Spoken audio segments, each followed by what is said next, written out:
You're still on World News. After years of anticipation, New York City bike share program is finally set to launch. Thousands of bikes are poised for hundreds of stations, and locals are enthusiastic about it.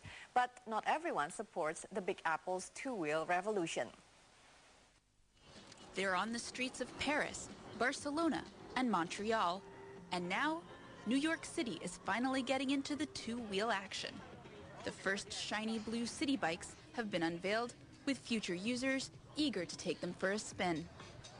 I live in the city. I think it'll be a really good addition to the city. I was in Paris a few years ago, and I loved riding the bikes there, so I'm glad it's here now. I think it's great for the economy. I think it's great for the city. Finally get out of cars, get on the bike, gonna exercise. It's good for everyone. But not everyone knows how to ride. That's why volunteers are running free workshops like this one.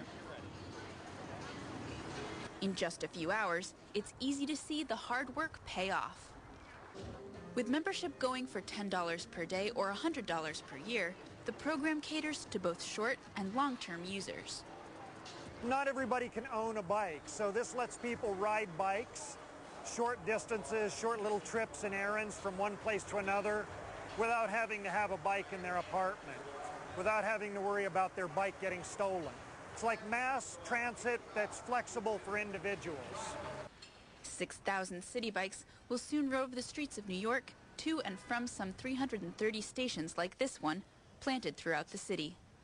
But for some, the installations are an unwelcome eyesore. I highly object to it. It's a monstrosity, and it's an intrusion on our quiet residential landmark historic street. The bikes still have plenty of fans, though, with already over 8,000 annual subscribers weeks ahead of the launch.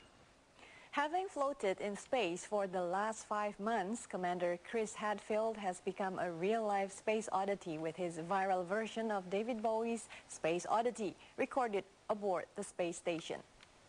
The 53-year-old Canadian astronaut released the video on Sunday as he wrote an introduction of the song to his 800,000 Twitter followers.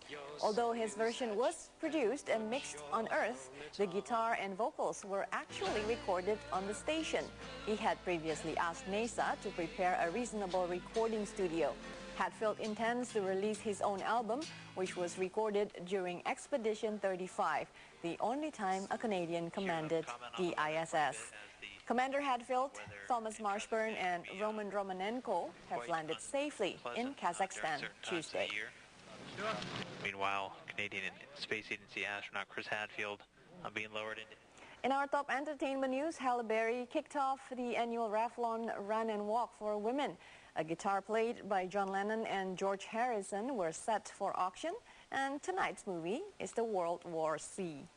I'm Frida Lidwina. Thanks so much for watching World News. We'll be back tomorrow at the same time. Have a good rest.